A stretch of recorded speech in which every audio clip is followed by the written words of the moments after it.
देखो ये कृषि वाला चैप्टर है आपके में 10th में आ रहा है इसमें। ठीक है बच्चों, तो इसको ध्यान से पढ़ेंगे क्वेश्चनों को, और इसमें आ चुके हैं क्वेश्चन। तो कौन सी रबी की फसल है, तो ध्यान रखेंगे। तो हम सीजन के आधार पर 3 भागों में बांटते हैं। ठीक है, मैंने वही पढ़ा चुका हूँ। सीजन के आधार पर 3 भाग, रबी, खरीफ और जायद। ठीक है, तो ये 3 प्रकार की फसलें होती हैं। रबी की तो जो सर्दियों में बोई जाती हैं, सितंबर अक्टूबर के बीच में बोई जाती हैं, अक्टूबर नवंबर के बीच बोई जाती हैं, अक्टूबर और नवंबर के बीच। ठीक है, और इसको जो काट लिया जाता है मार्च अप्रैल में काट लिया जाता है। ठीक है, मार्च में, अप्रैल में। और ये खरीफ की फसल है जो जून जुलाई में बोई जाती है, और ये सितंबर अक्टूबर में काट लिया जाता है। जायद की फसल है जो अप्रैल में की जाती है, जैसे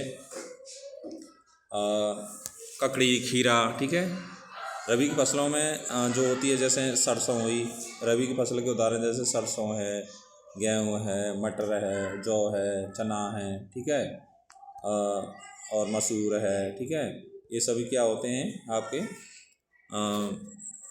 रबी की फसल है। खरीफ की फसलों में जैसे मक्का, चावल, ज्वार, बाजरा। ठीक है, गन्ना, ये सभी क्या इसमें होते हैं आपके खरीफ की फसलों में होते हैं। ककड़ी, खीरा होते हैं वो जायद की फसलों में होते हैं। ठीक है, तो इसमें पूछा गया है कौन सी रबी की फसल है। तो इसमें देखो धान है, धान तो आपकी खरीफ की फसल है। तरबूज आपकी जायद की फसल है। ठीक है, गेहूँ आपकी किसकी है, रबी की फसल है। ठीक है, और मक्का किसकी है, आपकी खरीफ की है। तो आप पूछा क्या है रबी की फसल, तो इसमें गेहूँ। ठीक है, नेक्स्ट है, इनमें से रेशेदार फसल कौन सी है। रेशे मतलब रेशेदार फसलें 2 हैं इसमें। देखो, एक तो पटसन होती है जिसे जूट बोलते हैं। ठीक है, और एक होती है कपास। ठीक है, 2 रेशेदार होती हैं। तो इसमें देखो, रबड़ नहीं, जूट, हाँ जूट है इसमें, टमाटर नहीं, कॉफ़ी नहीं। ठीक है, ये आपकी कॉफ़ी है और रबड़ है, ये रॉ वाली कृषि है। ठीक है, इसने व्यापारिक कृषि भी बोलते हैं। ठीक है, वाणिज्यिक कृषि क्या बोलते हैं इनको, वाणिज्यिक कृषि, कॉमर्शियल। ठीक है, वाणिज्यिक कृषि भी बोलते हैं या क्रॉप कृषि भी कहते हैं। ठीक है,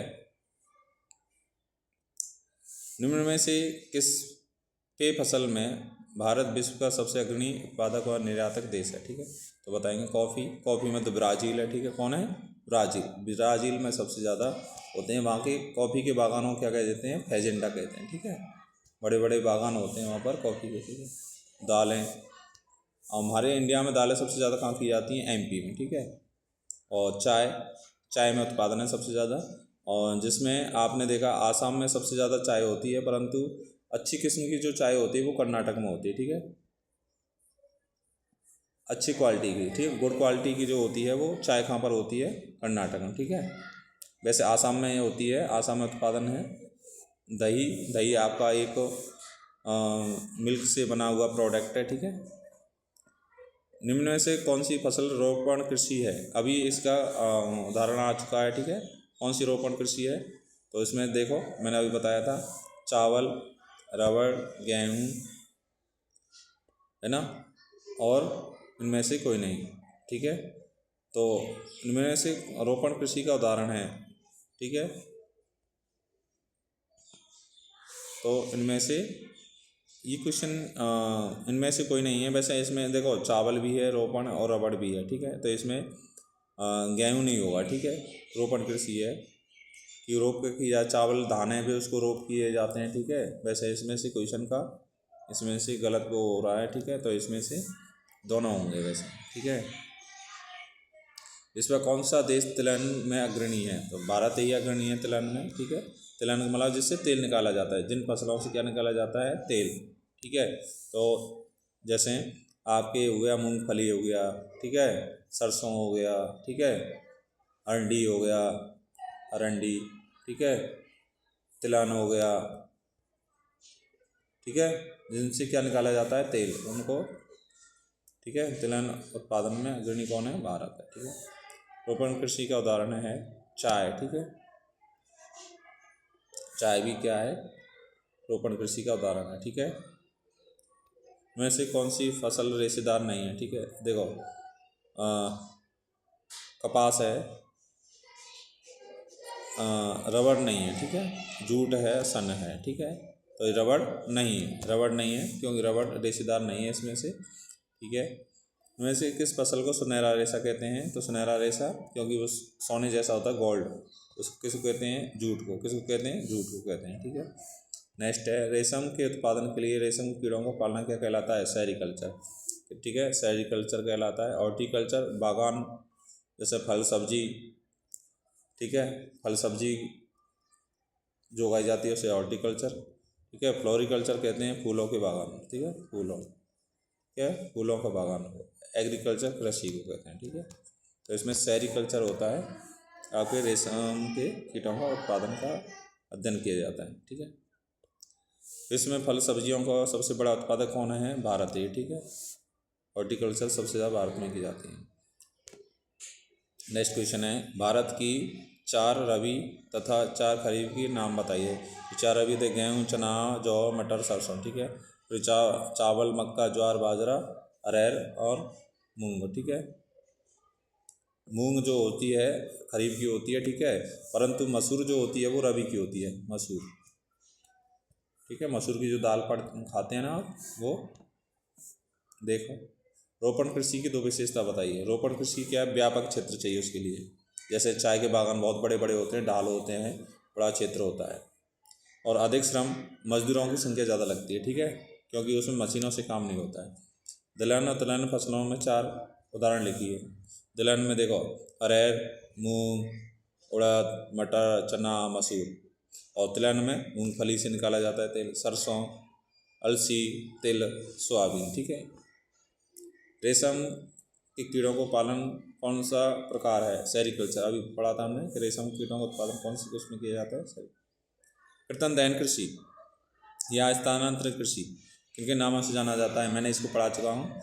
झूम कृषि भी बोलते हैं इसको, ठीक है, इंडिया में झूम कृषि, बालर कृषि, ठीक है, बालर कृषि राजस्थान में बोलते हैं, ठीक है। और इसको धैया, ठीक है,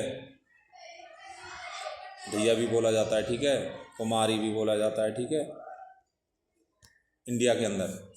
अब देखो विदेशों में मैक्सिको और अमेरिका में इसको मिल्पा कहा जाता है, ठीक है, ध्यान रखेंगे, मैक्सिको और अमेरिका में मिल्पा। वेनेजुएला में इसको, वेनेजुएला में कौनको, ब्राज़ील में रोका, इंडोनेशिया में लद्दाख, इंडोनेशिया और अफ्रीका में, ठीक है, दक्षिण अफ्रीका में लद्दाख बोला जाता है, ठीक है। इंडोनेशिया, मलेशिया और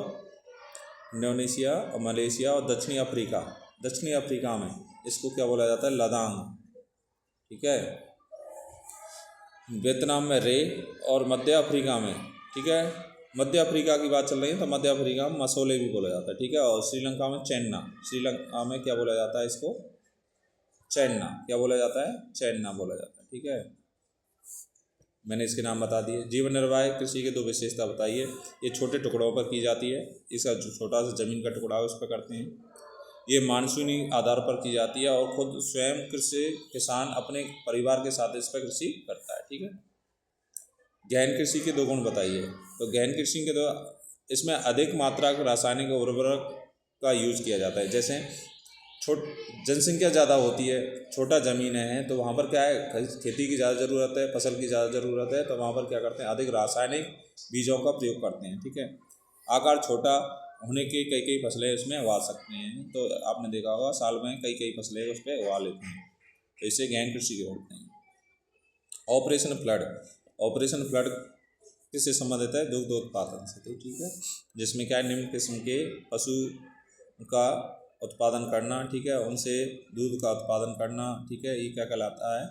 ऑपरेशन फ्लड कहलाया, ठीक है।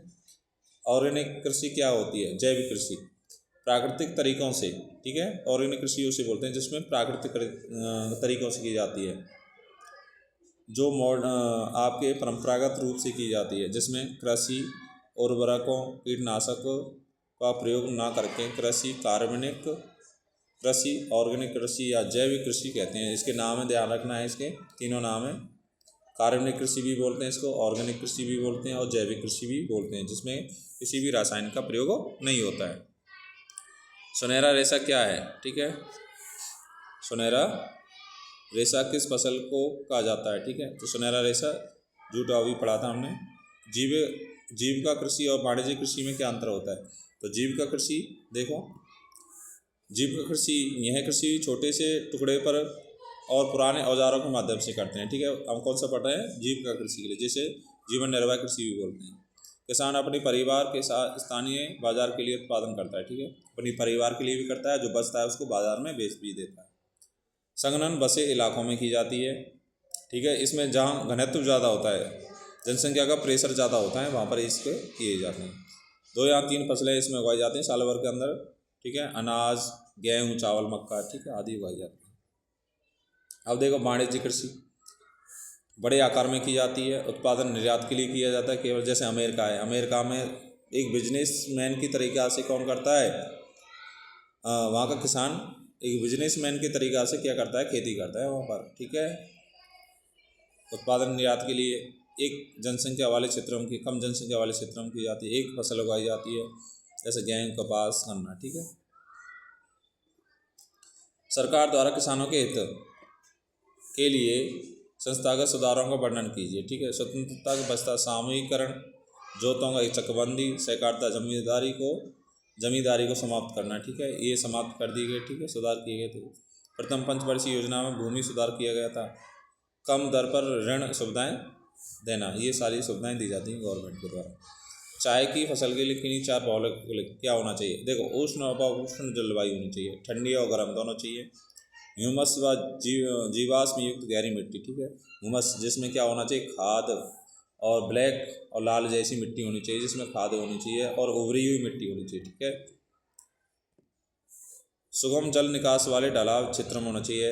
ऐसा ढलाव वाले क्षेत्र होने चाहिए जहाँ पर क्या है? पानी आसानी से निकल सके, पानी दिया पानी निकल जाए। ठीक है, वहाँ पानी जवाब नहीं होना चाहिए। जब तो आप देखते हैं ना, कर्नाटक और आसाम वाले जो पहाड़ी क्षेत्रों में क्या की जाती है? चाय की जाती है। वहाँ पूरे वर्ष गर्म तथा नम पाला रहते होना चाहिए, गर्म होना चाहिए और पाले रहते होना चाहिए, साफ स्वच्छ और आकाश होना चाहिए। वर्ष भर समान रूप से वर्षा की बौछारें होनी चाहिए। ठीक है, उसमें क्या होना चाहिए? अगर बौछारें नहीं होती हैं, बारिश नहीं होती है, तो क्या होना चाहिए? वहाँ पर पानी का भी उत्पादन होना चाहिए, वहाँ पर उच्च आर्द्रता भी होनी चाहिए, बाकी नमी भी होनी चाहिए। रबड़ मक्का के उत्पादन के लिए क्या भौगोलिक होनी चाहिए? रबड़ के लिए ये भूमध्य रेखीय उष्ण व उपोष्ण है, ये भूमध्यों पर ज़्यादा पाया जाता है। भूमध्य रेखा है ना इंडिया में, जैसे ये, ठीक है, ये रेखा इक्वेटर है, तो इसके आसपास सबसे ज़्यादा रबड़ की खेती की जाती है। नम और आर्द्र जलवायु होनी चाहिए, इसमें 25 डिग्री सेल्सियस से अधिक तापमान होना चाहिए, कम टेम्परेचर नहीं होना चाहिए, इसके लिए अधिक टेम्परेचर होना चाहिए, और वर्षा 200 सेंटीमीटर होनी चाहिए। ठीक है, तो इनको ध्यान रख लेना क्योंकि इसमें से आएगा इनके। मक्का के लिए 21 से 27 डिग्री सेल्सियस तापमान, 50 से 100 डिग्री क्या होनी चाहिए? सेमी वर्षा होनी चाहिए। पुरानी जलोढ़ मिट्टी होनी चाहिए। ठीक है, जलोढ़ मिट्टी होनी चाहिए, ये खरीफ की फसल है। ठीक है, गन्ने के लिए क्या होना चाहिए? गन्ने के लिए 21 से 27 डिग्री सेल्सियस होना चाहिए, और 75 से 100 सेमी क्या होनी चाहिए? बारिश होनी चाहिए। ठीक है, गन्ना उत्पादन में सबसे ज़्यादा कौन कौन से? देखो, सबसे ऊपर है यूपी, उसके बाद महाराष्ट्र, फिर कर्नाटक, तमिलनाडु, आंध्र प्रदेश और फिर बिहार। ठीक है, तो सबसे ऊपर कौन है? यूपी में सबसे ज़्यादा गन्ना किया जाता है और सबसे कम बिहार। ठीक है, चावल कपास के उत्पादन के भौगोलिक क्या होनी चाहिए? वही 20 से 27 डिग्री। ये इनके लिए जो टेम्परेचर है, जो गर्मी में जो उगाए जाते हैं, ध्यान रखेंगे, तो उनके लिए 20 से 27 डिग्री के बीच होना चाहिए। 75 से सेमी से 200 सेमी वर्षा होनी चाहिए। जलोढ़ मिट्टी और दोमट होनी चाहिए। ठीक है, ये उत्तरी पूर्वी भारत तटीय क्षेत्रों में, डेल्टा के क्षेत्रों में कपास के लिए उपयोगी है। ठीक है, कपास के लिए 30 से और 30 डिग्री सेल्सियस तापमान होना चाहिए, पाला रहते होनी चाहिए। कपास के लिए सबसे बड़ी बात होती है पाला नहीं होना चाहिए, धुंध जिसे बोलते हैं, कॉल पड़ना। ठीक है, 50 से 100 सेमी क्या होनी चाहिए? बारिश होनी चाहिए। इसके लिए कम बारिश की, काली मिट्टी में ज़्यादा होता है, इसलिए महाराष्ट्र, गुजरात और मध्य प्रदेश। जब तो बॉम्बे में सबसे पहली जो मिल लगाई गई थी वो महाराष्ट्र में लगाई गई थी, बॉम्बे के अंदर, क्योंकि यहाँ पर क्या है? कपास की मात्रा सबसे ज़्यादा होती थी। ठीक है, दूसरा है भारत में उगने वाली 4 रेशेदार फसलों के नाम बताइए जो सीधे फसल उगाने से प्राप्त नहीं होती है, उसके विधियों के नाम बताइए। ठीक है, तो ये लिखा हुआ है जूट, कपास। ठीक है, कपास, जूट, सन, प्राकृतिक रेशे, ये सभी है। ठीक है, कपास जूट मृदा में बोई जाती है। कपास जूट सन मृदा में बोई जाती है। रेशम का उत्पाद रेशम के कीड़े से केकून से किया जाता है। रेशम के कीड़ों का पालन रेशम उत्पादन कहलाता है, ठीक है, सेरिकल्चर बोलते हैं, ठीक है। गेहूँ के लिए कौन कौन से गेहूँ उत्पादन में सबसे बड़ा है, दूसरे नंबर पर है चीन के बाद। देश के उत्तर और उत्तर पश्चिम भागों में इसमें किया जाता है। 50 से 75 सेमी वर्षा होनी चाहिए। शीत ऋतु में ये की जाती है उत्पादन में, जैसे पंजाब, हरियाणा, उत्तर प्रदेश, बिहार, राजस्थान, ठीक है, ये उत्पादन किए जाते हैं। भारतीय अर्थव्यवस्था में कृषि का योगदान क्या होता है? 2/3 जनसंख्या इसी पर रहती है। कृषि प्राथमिक क्रिया है, विभिन्न उद्योगों के लिए कच्चा माल उपलब्ध कराती है। भारत की प्राचीन आर्थिक क्रिया है, ठीक है। पहले देश आज़ाद हुआ था ना, तो उसी देश आज़ाद के समय भी अर्थव्यवस्था किस पर टिकी हुई थी? कृषि पर टिकी हुई थी, ठीक है। पिछली कुछ शताब्दियों से कृषि कार्य में क्रांतिकारी परिवर्तन, जैसे आपने देखा होगा